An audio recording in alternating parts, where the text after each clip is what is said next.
The process of out with the old and in with the new. Technology impacts everyone's lives in one way or another. We are typically oblivious to the issues of technology and the impact of these great big companies. The current development of these technologies influences the new generation. The new focus of social media, with the take of Snapchat, Instagram, and Facebook, there has been a lot of controversy within these apps for the past few years. How do you see controversy discussed on social media? It's just very split. You know, you're going to have your different groups that believe in different things, and then they pull theories and facts out of nowhere. And then you have your people that don't care, and they actually care about the important things in life, and they don't worry about something that happened 40 years ago and if it's like fake or not. Do you think there's a good way to distinguish meaningful and meaningless controversy? I think it's meaningful if it affects the present day. Controversy. I think in the modern day, controversy is truly been made into some large spectacle. Things which would otherwise be inconsequential are blown out of proportion, made seem as if they're some sort of crazy important thing. This has always been the case with celebrity drama. You always see those tabloids near the grocery store right before you check out. It says some shocking thing like Obama's secretly gay. It is very controversial. I don't know. Like Facebook, Twitter, Instagram. Everything's very controversial. Like, they make one little thing into like a big, very, very big thing. Very big thing. Like, they can go from a small, like, oh, Kylie Jenner dated da-da-da-da-da to like, oh, she's pregnant. The way these platforms influence the world and people in unintentional ways. The world continues to be competitive and everyone wants to be on top. So the dawn of the modern influencer, I think, is utterly, if I want to put things blatantly, abhorrent. The fact that your job title is literally to influence people, I mean, come on, that's suspicious right out the gate.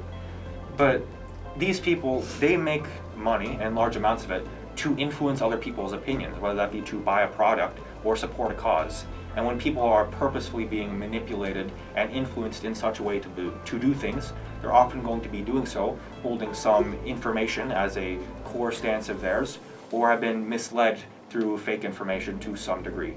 This is a problem, and Things like, Snapchat, you don't have as much influence from people that are in a higher power, because most people use Snapchat as just a way to connect with their friends. But then you have things like Facebook and Twitter and stuff like that, where you have these big companies and like news channels and politicians and stuff like that that are giving you information. And so The internet is a base for all modern life, in addition to all the industries of modern life.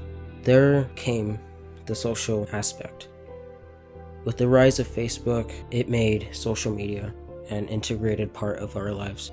With this, it has led people to focus more on social media. how often do you use social media? that's a good question, and to be honest, I'm not too sure. I don't usually, whenever I'm on social media, I don't track the time very well, but oftentimes I am on social medias like Twitter, although I don't really use Twitter. I don't post things on there. Whenever I do that, a bunch of idiots are in my comments telling me I'm wrong, and I don't want to engage with said idiots because they're wrong, and I'm not, notably. Also, on occasions, I will use Reddit, mainly for memes. What else do I use?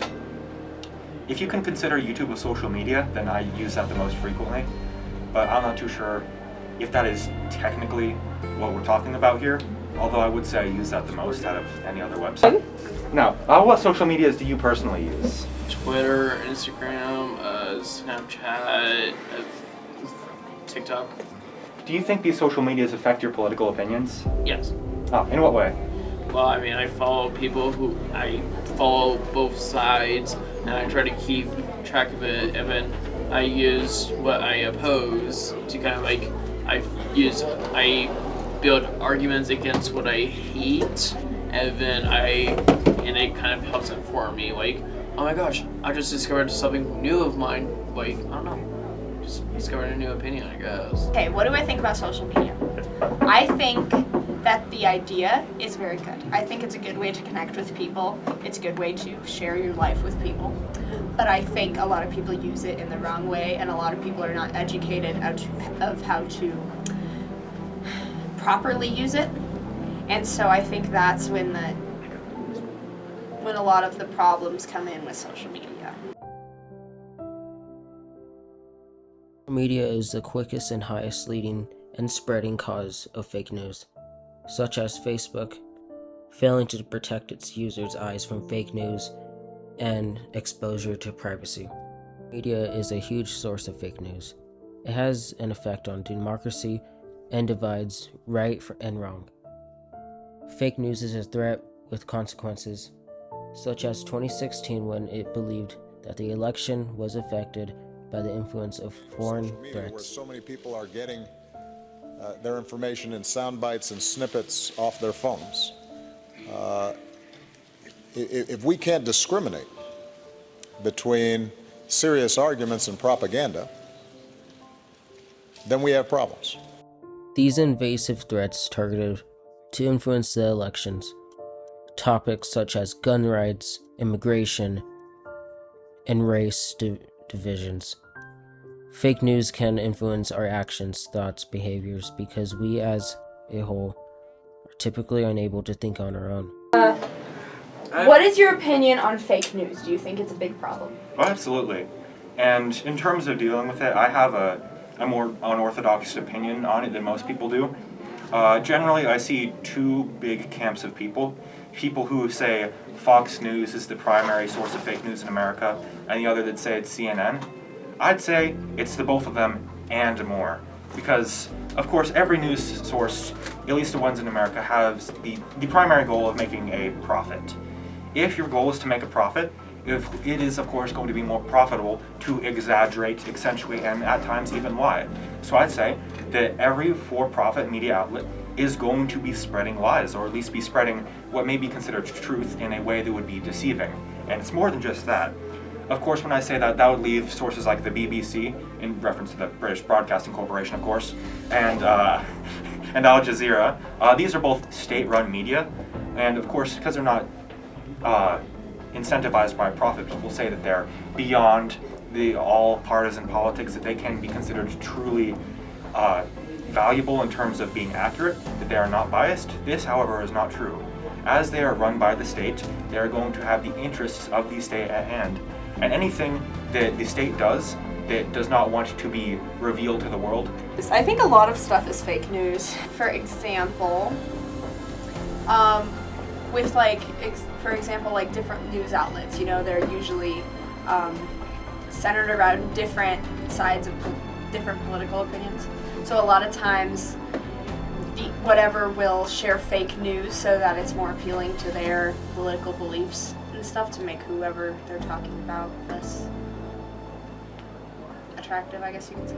Do you think that you are susceptible to fake news on social media?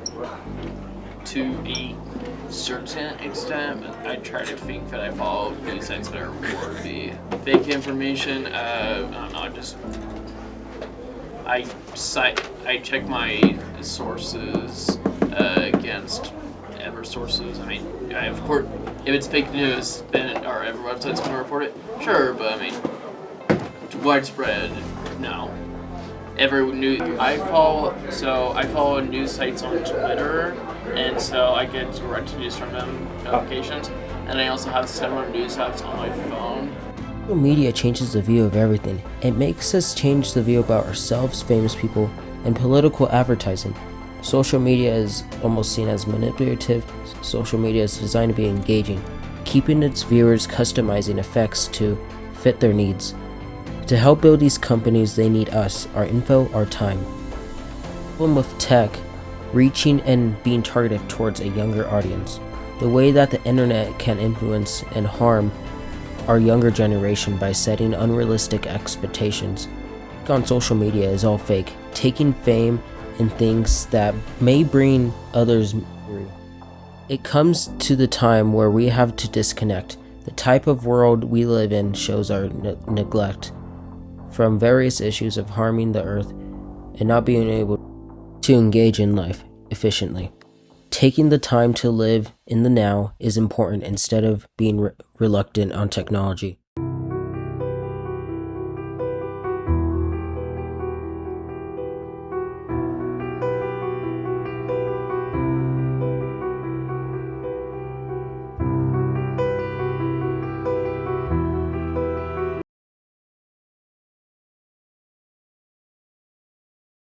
Shocking thing, like Obama's secretly gay. He is, and he's gay for me. Okay. Okay. Oh my god, bro. Keep that in there. I'm enjoying my social media experience right now. I'm looking at images of horses. Someone's Okay. calling me. Hey, y'all, hack them. I don't know who it is. Hold Hack on. them. What's your Hello. Stop, Roberto, please. I just want to get this This done. is Jennifer from Dealer Servicing. Ooh, Hey, Jennifer. Came across my desk. Okay, I'm not. No, let me see it real quick. No, you're gonna spill it. I'm not gonna do anything with it. I'm just gonna hold it. Dipwad. And you gotta smile. You gotta do the cheesy smile and You ready? thumbs up. You ready? Yeah. You know how I cool down when I'm dealing with controversies? A Coke Zero. Okay. We don't want you Are in you here. Aaron Burr, sir? Okay. Axel, your turn. Okay, Aaron, why are you here? This is just getting weird, man. I wanted to see what's going on. You're just okay. Okay. Why? Do you not like them staring at you? Her mom's not old, but we love But her she mom. is her gay. Mom, Jesse's mom is gay, but that doesn't really matter. We